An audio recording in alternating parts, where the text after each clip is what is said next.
Hello बच्चों, कैसे हैं आप सभी। उम्मीद है बच्चों आप सभी ठीक होंगे। तो बच्चों आज आपके लिए लेकर आए हम क्लास 5th का हिंदी का पेपर, जो क्या है आपके लास्ट ईयर का पेपर है बच्चों। अब लास्ट ईयर के पेपर से आप क्या कर सकते हैं कि आपको आइडिया हो जाएगा कि ये पेपर आपका कैसा आता है, ठीक है ना, किस प्रकार के इसमें क्वेश्चन आते हैं। तो बच्चों अगर आप देख रहे होंगे तो ये हमारा जो पेपर है इसकी पहले ऊपर कुछ इंस्ट्रक्शंस, सामान्य निर्देश दिए हुए होते हैं और ये 4 भागों में है। भाग 1 ये 10 नंबर का है, पठन है जिसमें। भाग 2 लेखन, ये भी आपका 10 नंबर का है। भाग 3 व्याकरण यानी ग्रामर का है, तो ये भी आपका 10 नंबर का बच्चों। और भाग 4 है पाठ्य पुस्तक, यानी आपकी जो हिंदी की किताब है, ठीक है ना, हिंदी की आपकी जो किताब है उससे ये 20 नंबर के प्रश्न पूछे जाएंगे। तो बच्चों चलो देखते हैं क्या है। अब जैसा भाग 1 है पठन। अब इस पठन में बच्चों क्या होगा, पठन में आपको एक गद्यांश दिया गया है। इस गद्यांश को पढ़कर आपको कुछ क्या है सही प्रश्न दिए गए हैं, जिसके सही उत्तर पर आपको घेरा यानी गोला बनाना है। तो चलो मिलकर पढ़ते हैं। एक समय की बात है, एक जंगल में एक शक्तिशाली हाथी रहता था। उसे अपने बल पर बहुत घमंड था, ठीक है ना, बल होता है ताकत, उसे बहुत घमंड था। वह रास्ते में आते जाते जानवरों को डराता और वन के पेड़ पौधों को बिना कारण नष्ट करता था, ठीक है ना। वन यानी जंगल, जो जंगल में पेड़ पौधे होते हैं ना, उन्हें ऐसी टक्कर मार दी, तोड़ दी या कुछ भी करता था। एक दिन बहुत तेज बारिश हुई। बारिश से बचने के लिए एक हाथी एक गुफा में छुप गया। गुफा में एक चींटी भी थी। हाथी चींटी का मजाक उड़ाकर जोर जोर से हंसने लगा और पैर पटकने लगा। जो हाथी था वो बड़ा साइज होता है और चींटी बेचारी छोटी होती है। अब क्या, हाथी जो है चींटी का मजाक उड़ा रहा था, हंस हंस कर पैर पटकने लगा। उसके पैर पटकने से एक बड़ा पत्थर गिरा और गुफा का द्वार बंद हो गया। द्वार बच्चों, द्वार होता है दरवाजा। अब जब हाथी इतना बड़ा भारी भरकम शरीर होता है और जब पैर पटकेगा तो क्या हुआ, एक पत्थर गिरा और दरवाजा जो है बंद हो गया। हाथी घबरा गया। अब देखो घबरा गया क्यों, गुफा के अंदर था वो। चींटी पत्थर के नीचे से निकलकर गुफा से बाहर गई और अन्य हाथियों को बुला लाई। अब देखो जो चींटी थी और उसका साइज छोटा था, अब छोटे साइज के कारण वो उसके नीचे को निकल गई, जगह देखी। हाथियों ने मिलकर बड़े पत्थर को हटाया और हाथी को गुफा से बाहर निकाला। ठीक है बच्चों, तो ये हमारा जो था गद्यांश था पूरा पूरा, और ये हमने पढ़ा और ये पंचतंत्र की कहानी से लिया गया है। अब चलो बच्चों क्वेश्चन पढ़ते हैं क्या है। हाथी कहाँ रहता था। अब ये बच्चों हमने ऊपर पढ़ा कि बगीचे में नहीं, गांव में नहीं, शहर में नहीं, वन में, यानी कि देखा ना कविता में गद्यांश में वन में रहता था। इसका उत्तर हो जाएगा जंगल में। तो हम इस पर टिक कर देते हैं जंगल, या फिर गोला भी बना सकते हो बच्चों आप, ठीक है ना, लेकिन टिक या गोला इस पे ही करना है। अगर गोला करोगे तो इसे पूरे पे गोला कर सकते हैं आप।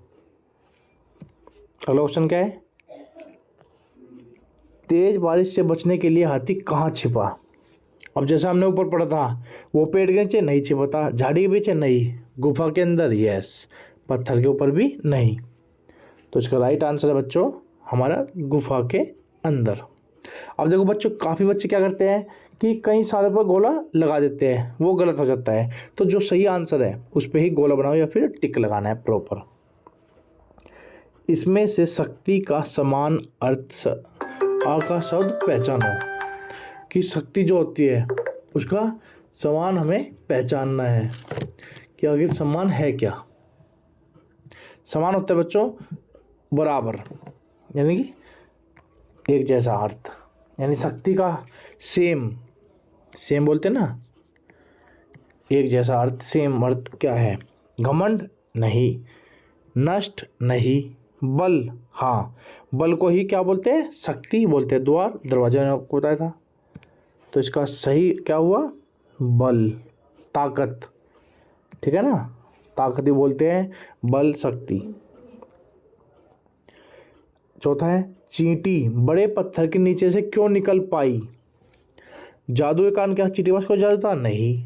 हाथी के कारण, अरे हाथी के कारण तो वो गुफा का दरवाजा बंद हो गया था। छोटे आकार के कारण, हाँ। बारिश के कारण, नहीं। तो इसका सही जवाब क्या है, छोटे आकार के कारण। बच्चों सब उत्तर आपके ऊपर ही दे रखे हैं, आपको बस ध्यान से पढ़ना है और उसे ढूंढ लेना है।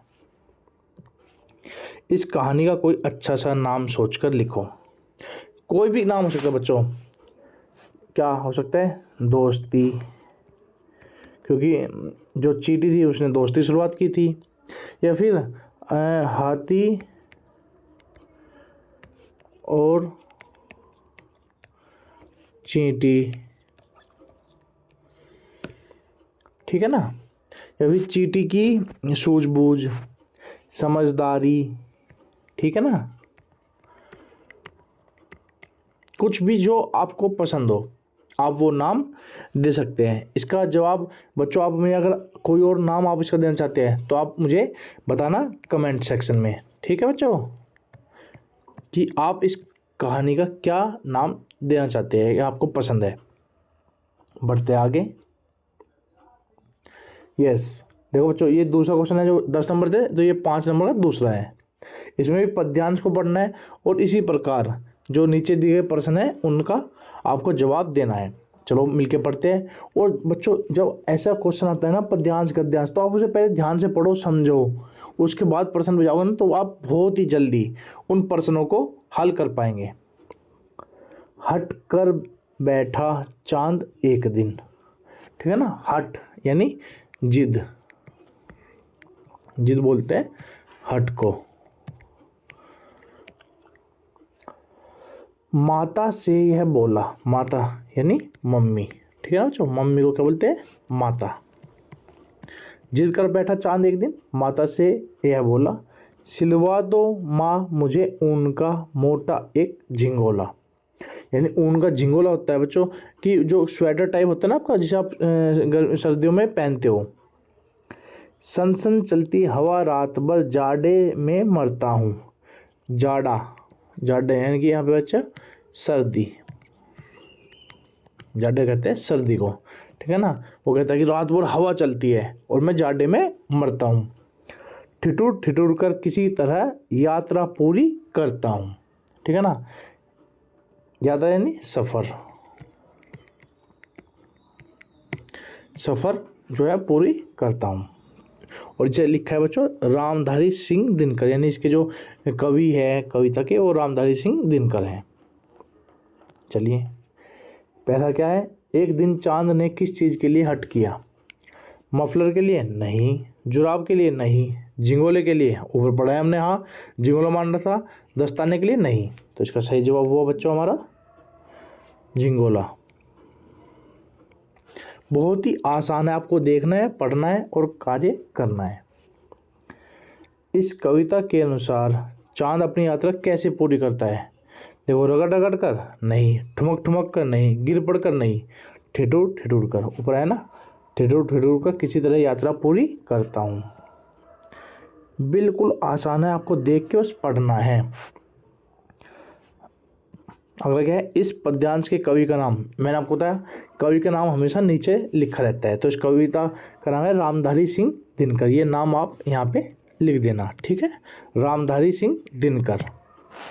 बहुत ही ईजी है। दिए गए जोड़ों में से बेमेल जोड़े को चुनिए। बेमेल, बेमेल बच्चों क्या होता है, जिसका कोई मेल नहीं होता, मेल जिसका नहीं होता, ठीक है ना। जोड़ा, जोड़ा जो होता है, जोड़ा जो आपको पता ही होगा, जोड़ा यानी कि कोई दो चीज़ होती है, ठीक है ना, अगर इन दोनों का मेल नहीं है तो ये हमें बेमेल होगा, वही जोड़ना है। हट और जिद, ये मैंने आपको बताया हट का अर्थ ही जिद होता है, तो ये सही है। माँ और मात्र, माँ और मात्र सही है, माँ कोई मात्र भी बोलते हैं। यात्रा सफ़र सही है, यात्रा और सफ़र। हवा और रवि, बच्चों हवा क्या होती है जो चलती है, और रवि होता है सूरज, सूरज का पर्यायवाची शब्द है रवि। तो ये क्या हुआ, बेमेल जोड़ा हुआ। तो हम इस पे लगा देंगे क्या, गोला।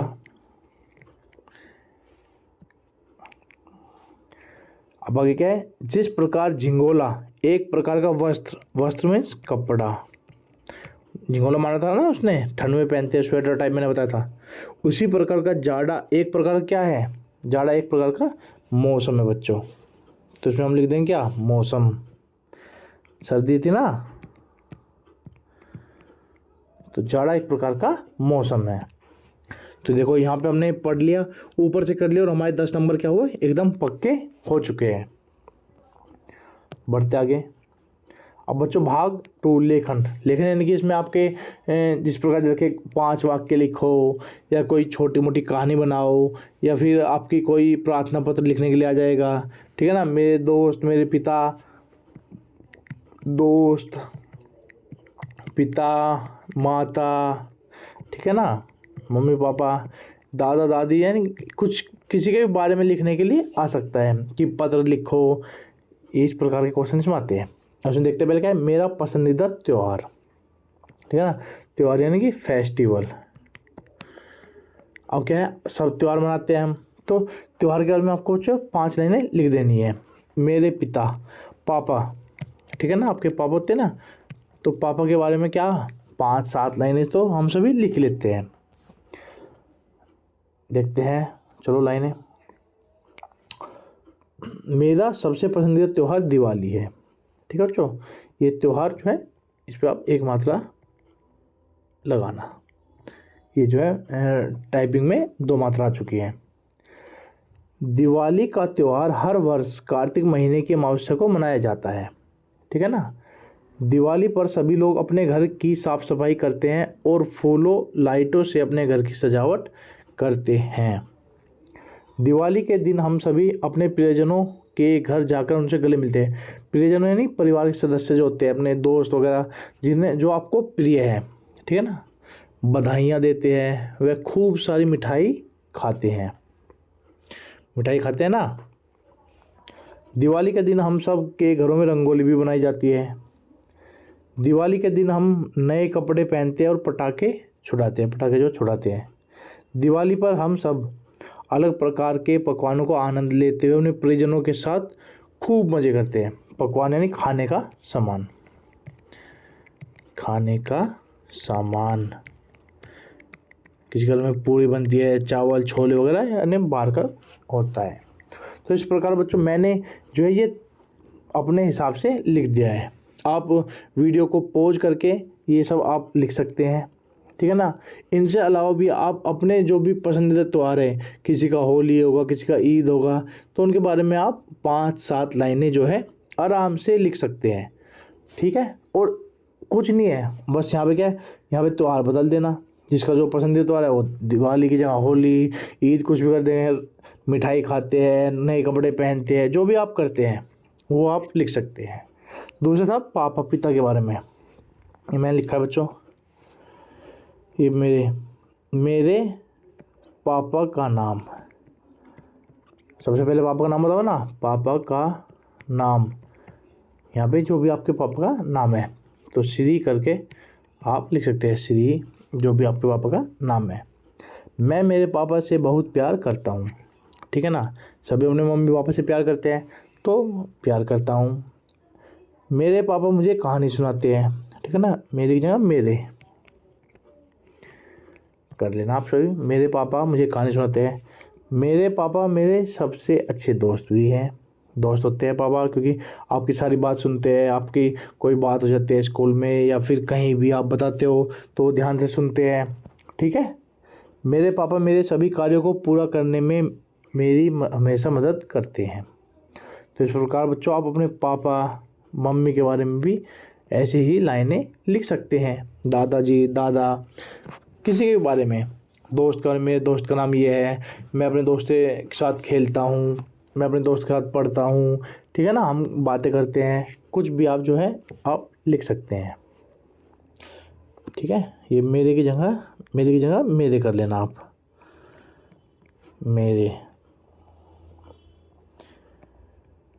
मेरे पापा का नाम। ओके, चलते आगे। अब देखो क्या है ये, प्रधानाचार्य प्रधानाचार्या को बीमारी के कारण 2 दिन के अवकाश हेतु प्रार्थना पत्र लिखिए। अब देखो सेवा में यहाँ पे आपके स्कूल का नाम, ठीक है ना, दिल्ली, ये आ जाएगा। फिर यहाँ पे विषय किस बारे में आप लिखना चाहते हैं, तो दे रखा है ना 2 दिन के अवकाश हेतु प्रार्थना पत्र लिखना है बीमारी के कारण, तो ये आपको विषय इसके बारे में लिखना है। फिर धन्यवाद, नीचे अपना नाम, क्लास वगैरह आप इसमें लिख सकते हैं। देख लेते हैं एक बार हम।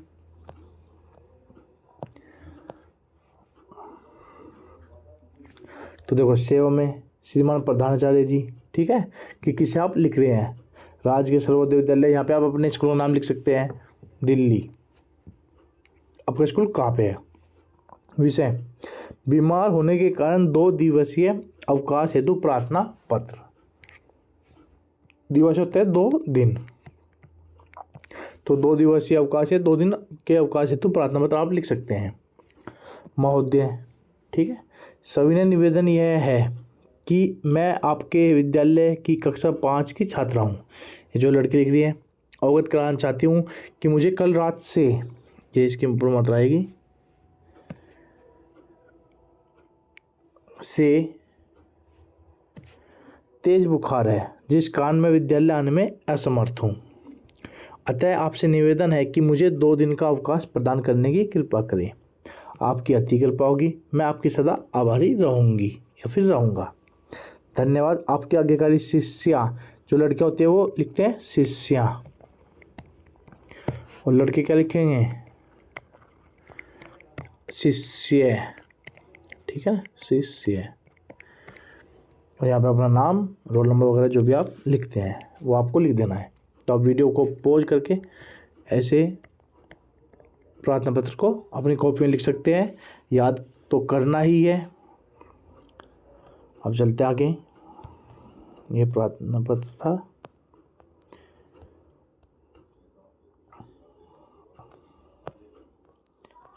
अब ये क्या है, अथवा यानी और, ये तो आप प्रार्थना पत्र लिख दो, या फिर ये लिखा है आपके घर के पास लगने वाले साप्ताहिक बाजार के बारे में 5 वाक्य लिखो।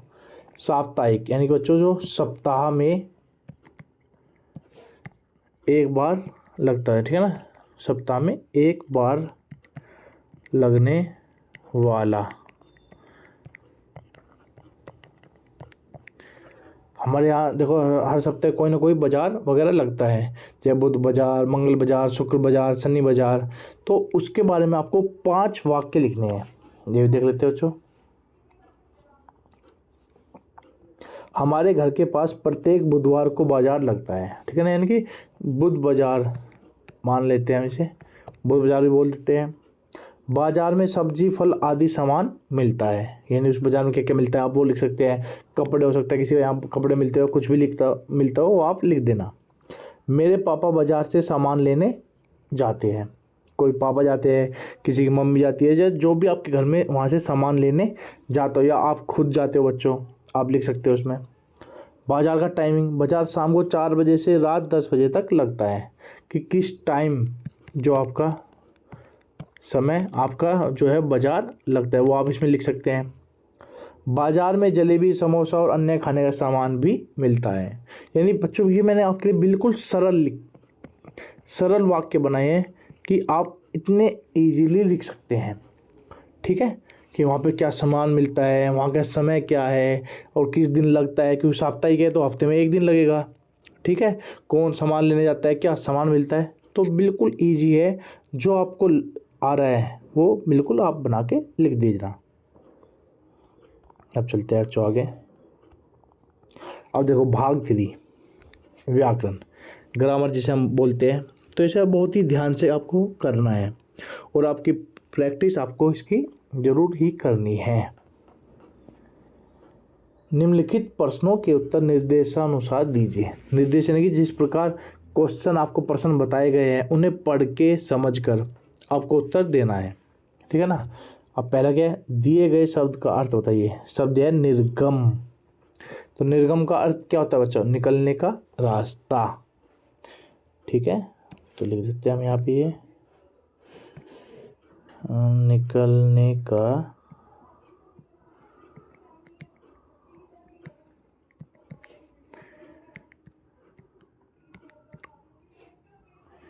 रास्ता। ठीक है ना, यह है निकलने का रास्ता,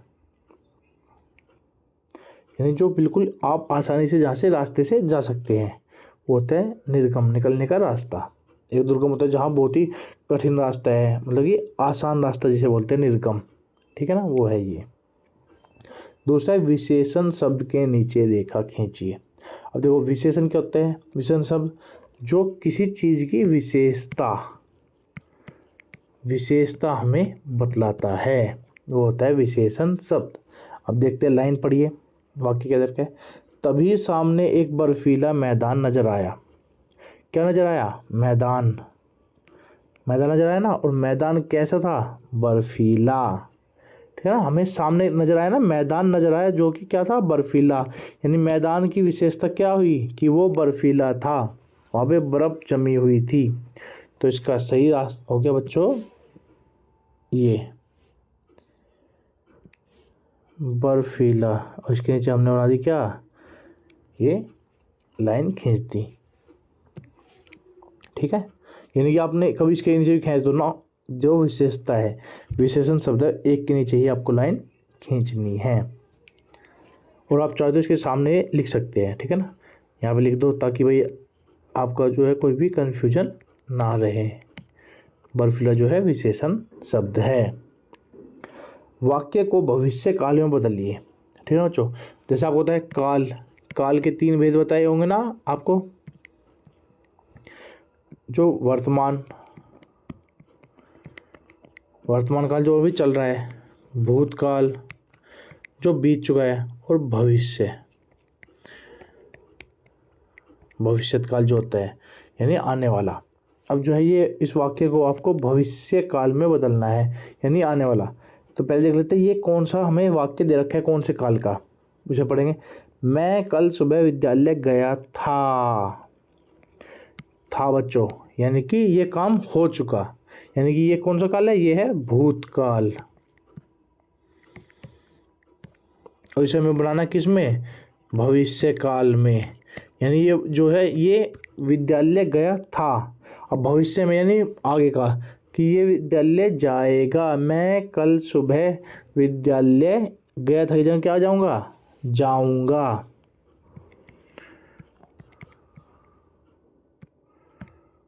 ठीक है बच्चों, तो क्या हो जाएगा, मैं कल सुबह कहाँ जाऊंगा, विद्यालय। तो आप क्या लिख लेंगे यहाँ पे, इस गया था की जगह पे आप क्या लिख देंगे, जाऊंगा।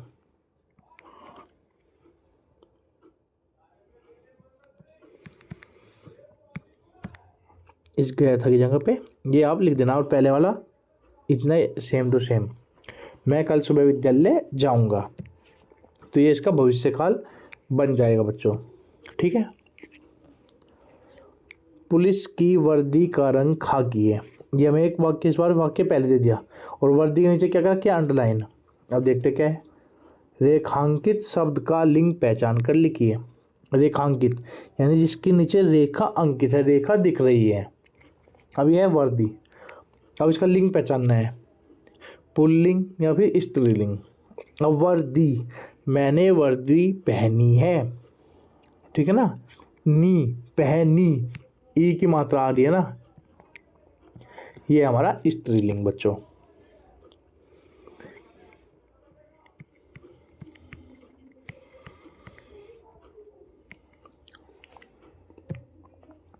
तो ये हमारी वर्दी जो है स्त्रीलिंग है। अब अगला है सभी का आदर करना चाहिए न कि। अब देखो यहाँ पे दे रखा है, बताया ना, निर्देश विलोम शब्द किसका, आदर का। सभी का आदर करना चाहिए ना कि अनादर।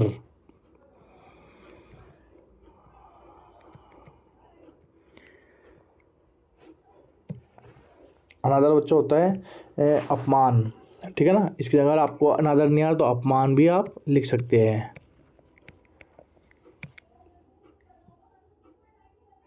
हमें आदर यानी आदर होता है सम्मान, ठीक है ना। जैसे कोई आपके घर पे आता है तो आप उसे नमस्ते बोलते हैं, ठीक है ना, तो आशीर्वाद लेते हैं, तो होता है आदर। और अनादर होता है अपमान। तो इसका ये विलोम शब्द हमने यहाँ पे लिख दिया है। आगे है दिए गए प्रश्नों का उत्तर देना है बच्चों। पहला क्या है, पेड़ का पर्यायवाची शब्द लिखिए। पेड़ का बच्चों बहुत सारे होते हैं पर्यायवाची शब्द, वृक्ष,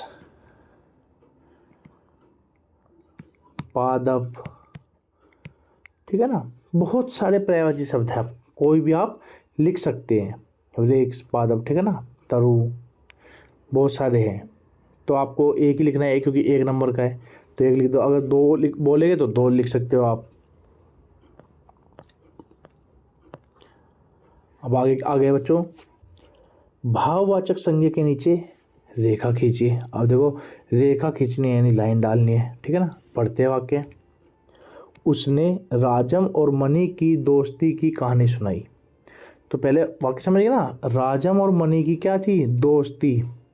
भाववाचक क्या होते हैं बच्चों, जिससे कोई भाव, भाई भाव क्या है, गुस्सा, प्रेम, दोस्ती, ठीक है ना।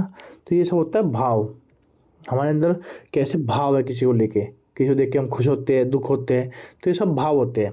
तो ये क्या है यहाँ पे, उसने राजम और मणि की दोस्ती। दोस्ती क्या है, एक भाव है, हमारे दिल से जुड़ा होता है ना दोस्ती, कि भाई ये मेरा दोस्त है, अच्छा लगता है, ठीक है ना। तो ये क्या है यहाँ पे, इसके नीचे हम रेखा खींचते हैं, दोस्ती। तो ये क्या है, भाववाचक संज्ञा इन दोनों के बीच की, राजम और मणि के बीच की क्या है, भाव है दोस्ती, दोनों दोस्त है, इन दोनों के बीच दोस्ती है। अब देखो, सीमा डैश पत्र लिखा, कारक सबसे बड़ी है, कर्ता ने क्रम को बहुत सारे ऐसे कारक हैं। तो सीमा को पत्र लिखा नहीं, सीमा ने पत्र लिखा, ठीक है, क्योंकि अगर सीमा को पत्र लिखा यानी किसी ने लिखा होगा पत्र, तो वो भी सही हो जाएगा, लेकिन सीमा ने यहाँ पे सही सबसे उत्तर है, सीमा ने पत्र लिखा। सीमा जो एक लड़की उसने पत्र लिख दिया, ठीक है बच्चों। इस प्रकार ये आप कर सकते हैं। अब देखो आगे क्या है, अध्यापिका का बहुवचन। तो बच्चों एक तो होता है एक वचन और एक होता है बहुवचन। एक में जिसमें एक होती है संख्या, और एक बहु में यानी कि बहुत सारी, कितनी भी हो सकती है, बहुत सारी, बहुवचन। अब अध्यापिका जो आपकी टीचर होती है, लेडी टीचर,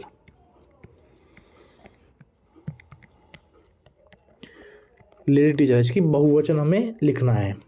अब अध्यापिका होता है बच्चों अध्यापिकाएं, एक अध्यापिका में पढ़ते हैं, अध्यापिकाएं हमें पढ़ाती हैं,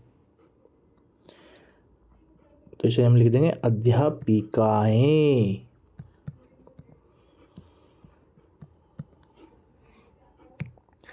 ठीक है बच्चों, अगला क्या है, आंख पर पर्दा पड़ना मुहावरे का अर्थ लिखिए। आंख पर पर्दा पड़ना यानी कि जो हम बोलते हैं ना कि तेरी तो आंख पर बिल्कुल पर्दा पड़ गया, तो ये सच्चाई दिखाई नहीं दे रही, यानी किसी की सच्चाई दिखाई ना देना। तो हम लिख सकते हैं सच्चाई दिखाई ना देना, सच्चाई दिखाई ना देना, कि तेरी तो आंख पे पर्दा पड़ चुका है, तो ये सच्चाई दिखाई नहीं देती है, ठीक है ना। हो सकता है बच्चों आपसे इसका वाक्य प्रयोग भी करा ले, या तो अर्थ ही पूछा है, तो इनके मुहावरे आपको पता होने चाहिए। और जो बच्चों हमारा अगला पार्ट है, पाठ्य पुस्तक से हमारा जो है अगला पार्ट आ चुका है। ये सबसे बड़ा पार्ट है, 20 नंबर का है। ये आपने जो पूरा साल बच्चों आपने किताबें पढ़ी है, सिलेबस आपका जो है उसमें से ही प्रश्न होंगे। और अब तक तो क्या थी कि हमें व्याकरण या फिर पठन के क्वेश्चन दे रखे हैं, उसमें से हमें देख के करना है। ये आपने जिन बच्चों ने तैयारी की है अपनी बुक से, वे आसानी से इसका जवाब दे पाएंगे। तो आपकी जितनी भी बुक है, किताब है, चैप्टर को पढ़िए, समझिए और रिवीजन करते रहिए उनका भी। देखते हैं क्वेश्चन। पहले रतन के साथ खेलते समय बच्चे क्यों घबराते थे। आपने बच्चों का चैप्टर पढ़ा होगा, जो रतन था वो बोल नहीं सकता था, ठीक है ना, बोल नहीं सकता था। आपने पढ़ा होगा चैप्टर में, उसकी माँ खेल मैदान में उसके साथ आती थी, बैठी रहती थी, देखती रहती थी। तो बच्चे क्या थे भाई, बच्चे ये सोचते थे कि भाई ये तो बोलता नहीं हमसे, मतलब उन्हें पता नहीं था कि बोल नहीं सकता, तो वो उसकी बात समझ नहीं पाते थे, ठीक है ना। बच्चे जो है रतन की बात समझ नहीं पाते थे।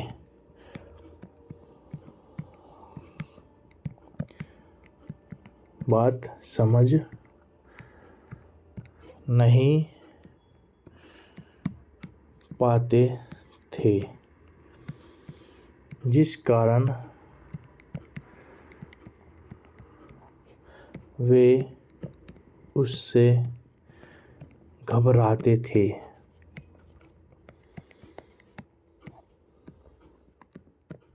इसमें वो लिख देना, रतन बोल, ये भी आप इसमें लिख देना, नहीं पाता था, ठीक है ना। अब वो बोल नहीं पाता था, अपनी बात समझा नहीं पाता था, तो बच्चे समझ नहीं पाते थे। खेलते समय बोलते हैं ना भाई, कोई आप खेल रहे हैं तो बोलेगा नहीं तो आप डर जाएंगे अगर आपको नहीं पता होगा। तो ये इसका उत्तर था बच्चों। अगला है, कोको ने चावल की रोटियां कहाँ छिपाई थी। जब बच्चों अगर आपने चैप्टर पढ़ा होगा तो चैप्टर में क्या था, जब नीनी आया था,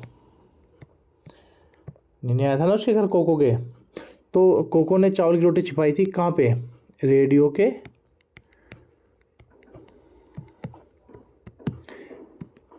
पीछे तस्तरी में, ठीक है ना, तस्तरी यानी प्लेट में, उसे रेडियो के पीछे छिपा दी थी जब नीनी आया, ठीक है ना।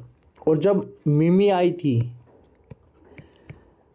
मिमी आई थी उसके पास, तो कोको ने चावल की रोटी कहाँ छिपाई थी, फूलदान में, फूलदान में छिपाई थी। तो बच्चों दोनों इसके सही जवाब है। अगर आप लिख दोगे पहले रेडियो के पीछे तस्तरी में छिपाई थी, वो भी सही है, और अगर आप लिख दोगे फूलदान में छिपाई थी तो वो भी इसका सही जवाब होगा। आपको पूरा लिखना है, कोको ने चावल की रोटियां फूलदान में छिपाई थी। 2 नंबर का प्रश्न है बच्चों, ठीक है ना, तो आप लिख सकते हैं। अगला है, दादी के पास कौन कौन सा सामान था, किन्हीं 2 का, केवल 2 का नाम लिखना है। तो बच्चों अगर आपने चैप्टर पढ़ा होगा, पाठ के शुरू में ही बता रखा है कि दादी के पास कौन कौन सा सामान था। तो दादी के पास क्या क्या सामान था बच्चों, बिस्तर था, 5 तकिया वाला, ठीक है ना, बिस्तर था, एक पटसन के रेशों से बना बक्सा था, ठीक है ना, जिसमें लौंग इलायची वगैरह पड़ी रहती थी। तो आप 2 का नाम लिख सकते हैं, ठीक है ना। अगर ये बक्से में क्या क्या सामान था तो लौंग इलायची ये वगैरह आप लिख सकते हैं। तो आपने अगर चैप्टर ध्यान से पढ़ा है तो बच्चों आप तुरंत से इसका जवाब ढूंढ लेंगे। अगला है, पाट चावल की रोटी, देखो चावल की रोटी से पाट भी दे दिया। मैं मिमी कोको के घर क्या लेकर आई थी। जो बच्चों मिमी जो आई थी शेयरिंग करने के लिए आई थी ना, तो वो क्या लेकर आई थी, केले के पापड़ कि मिलके खाएंगे। तो केले के पापड़, तो इसमें आपको क्या लिखना है, मिमी कोको के घर केले के पापड़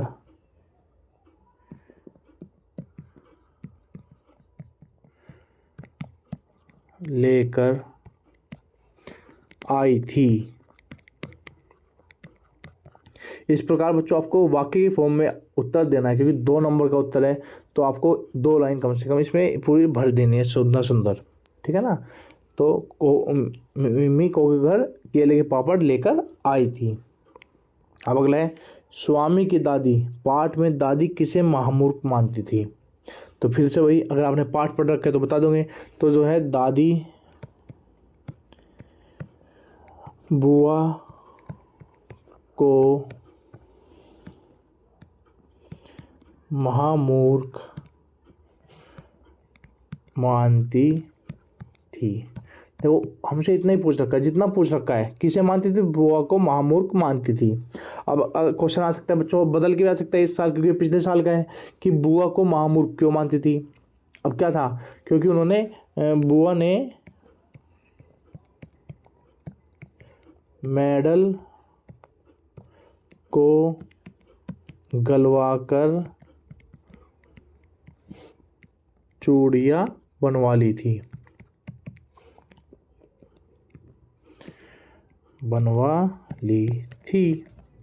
इसलिए जो है दादी बुआ को महामूर्ख मानती थी, क्योंकि मेडल बच्चों जीता जाता है। तो आपको पाठ पढ़ा होना चाहिए। तो अभी भी समय है बच्चों पेपर में, तो आप सारे पार्ट को जो है आराम से पढ़ सकते हैं।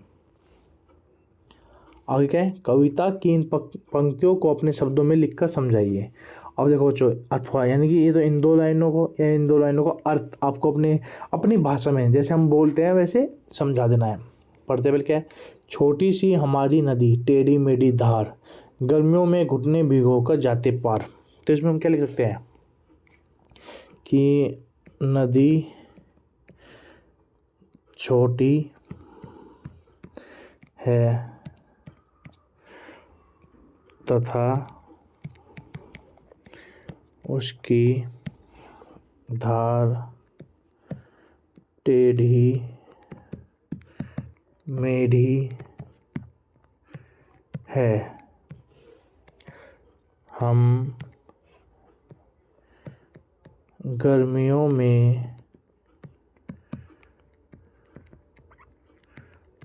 घुटने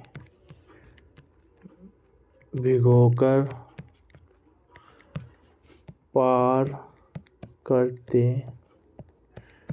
हैं, फिर नदी पार करते हैं। तो इस प्रकार आप लिख सकते हैं बच्चों। या फिर इनका भी मतलब कि इन्हें पढ़ के अपनी भाषा में आप वाक्य बना सकते हैं। पार जाते ढोर डंगर बैलगाड़ी चालू, ऊंचे है किनारे इसके पाट इसका ढालू। यानी जो ढोर डंगर यानी कि जानवर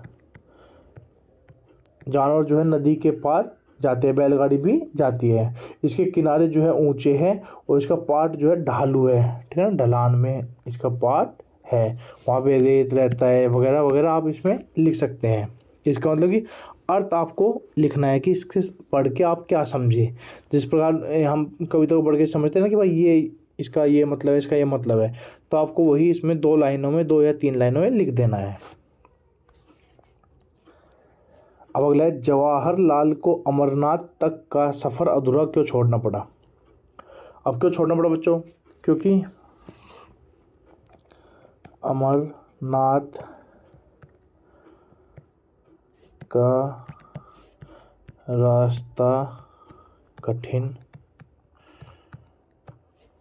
था, चारों तरफ गहरी खाइयाँ थी, जिन्हें पार करने का सामान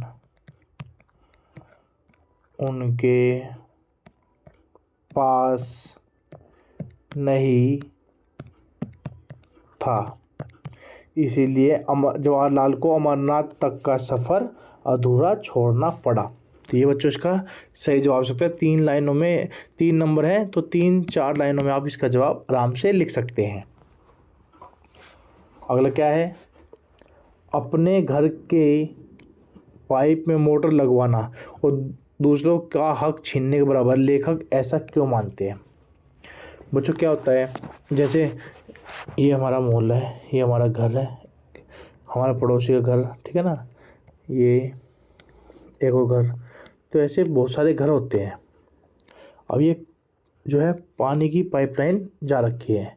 अब अगर देखो यहाँ से पानी आता है, अगर सबने मोटर नहीं लगवा रखा तो सबको पानी मिल जाता है, लेकिन यहाँ इसने मोटर लगवा लिया, ठीक है ना, ये टंकी है, सबके घर में टंकी होती है, तो मोटर क्या होता है, पानी को खींच लेता है।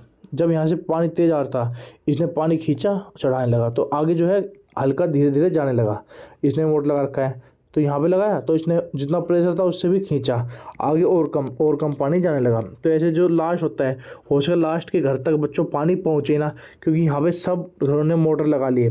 तो क्या होता है, तो इसने कहा ना कि अपने घर के नल के पाइप में मोटर लगवा दूसरों का हक, तो इन जो लास्ट में घर होते हैं, जिनका घर लास्ट में, उन तक तो पानी जा ही नहीं रहा, अगर वे मोटर लगवाए तब भी नहीं जाएगा, ठीक है ना। तो इसलिए लेखक ने बोला है कि अगर हम अपने घर में पाइप मोटर लगवा लेते हैं तो ये दूसरों का हक छीनना, क्योंकि इनका भी तो हक है ना पानी बच्चों। अगर ये मोटर नहीं लगवाएंगे तो जितना पानी यहाँ रहा है प्रेशर से जितना आता है वो उतना आगे बढ़ता जाता है, यानी ये ज़्यादा प्रेशर नहीं ले पाएंगे। लेकिन मोटर लगवाते क्या आता है, ये सारा पानी छीन लेते हैं। तो लास्ट में पानी पहुंचता ही नहीं है और ये बेचारे पानी का इंतज़ार करते रहते हैं, इसलिए लेखक ने ऐसा बोला है। अब अगला अथवा, ये तो आप ये कर लो या फिर ये दो का उत्तर आप दे देना।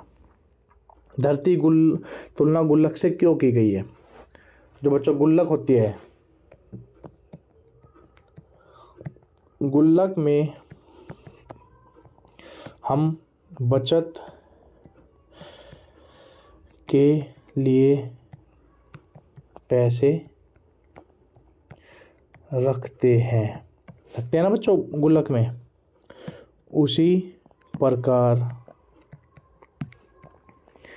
धरती भी गुल्लक में मिट्टी की गुल्लक में पानी को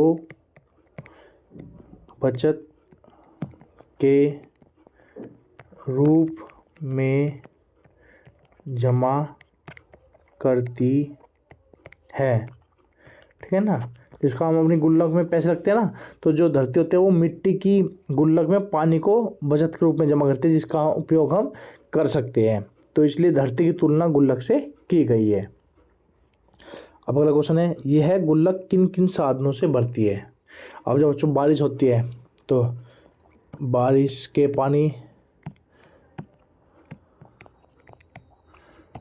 पानी से तालाब,